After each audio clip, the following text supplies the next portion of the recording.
नमस्कार मंडळी, आज आपण करणार आहोत झणझणीत काळ्या मसाल्यातील मस्त ऑथेंटिक अशी शेवगा हंडी।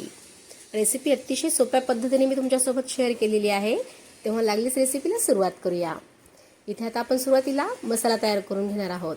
त्यासाठी मीडियम साईजचे 2 कांदे, खोबऱ्याची अर्धी वाटी आणि 4 ते 5 हिरव्या मिरच्या आणि 5 ते 6 लसूण पाकळ्या असं छान मस्त जाळीवरती भाजून घ्यायचं आहे। गॅसची फ्लेम इथे भाजताना लो ठेवायची आहे। खोबरं हे हलकंसं असं काळं करून घ्यायचं आहे, तुम्ही ते पाहू शकता। मिरच्या आणि आता आपण लसूण काढून घेऊया, छान भाजलेला आहे, कांद्याला थोडा वेळ लागतो। ठीक आहे, आता आपण शेवग्याच्या शेंगा व्यवस्थित कट करून घेणार आहोत। इथं मी 250 ग्रॅम म्हणजेच पाव किलो शेवग्याच्या शेंगा घेतलेल्या आहेत।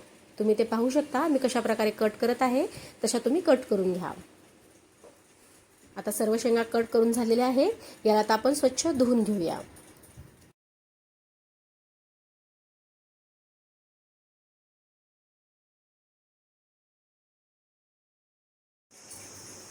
शेंगा कट करेपर्यंत आपला कांदा देखील अगदी छान भाजला गेलेला आहे।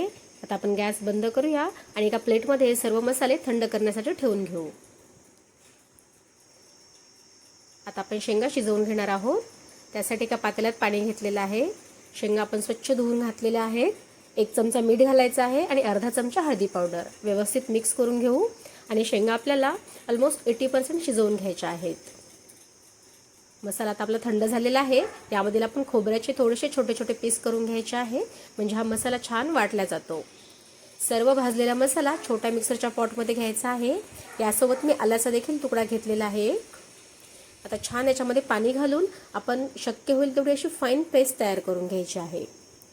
हे पहा, तुम्ही ते पाहू शकता, अगदी छान मसाला आपला रेडी झालेला आहे। आता आपल्या शेंगा देखील छान शिजल्या गेलेल्या आहेत। गॅस बंद करून घेऊया। लागलीच आता आपण भाजी फोडणी घालून घेऊ। कढई घेतलेली आहे, कढईमध्ये जवळपास 3 ते 4 चमचे तेल घेतलेलं आहे। 1 चमचा जिरा घातला आहे। जिरा छान तडतडल्यानंतर यामध्ये आपण तयार केलेला सर्व मसाला घातला आहे।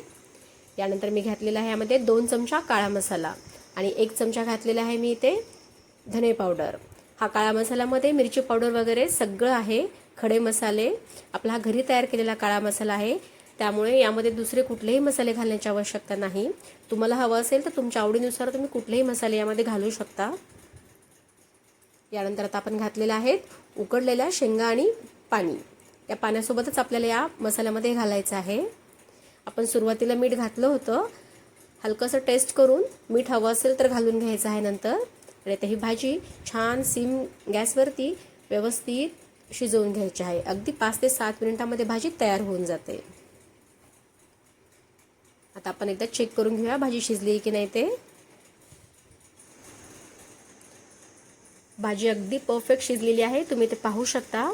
आता आपण गॅस बंद करून घेऊया। गॅस बंद केल्यानंतर त्यावरती छान बारीक कट केलेल्या कोथिंबीरनं गार्निश करून घ्यायचं आहे। आणि तुम्ही ते पाहू शकता, भाजी खूप छान दिसत आहे आणि जेवढी भाजी छान दिसते त्यापेक्षाही खूप जास्त छान टेस्ट देते। तुम्ही स्पेशली भाकरीसोबत कुस करून खा, खूप म्हणजे खूप छान लागते ही भाजी। एकदा जरूर अशा प्रकारे ट्राय करून बघा। रेसिपी कशी वाटली ते कमेंट बॉक्समध्ये सांगायला अजिबात विसरू नका। आणि जर इथपर्यंत पाहिलीच असेल तर प्लीज रेसिपीला लाईक केल्याशिवाय जाऊ नका। भेटूया पुन्हा नवीन रेसिपीसोबत। धन्यवाद।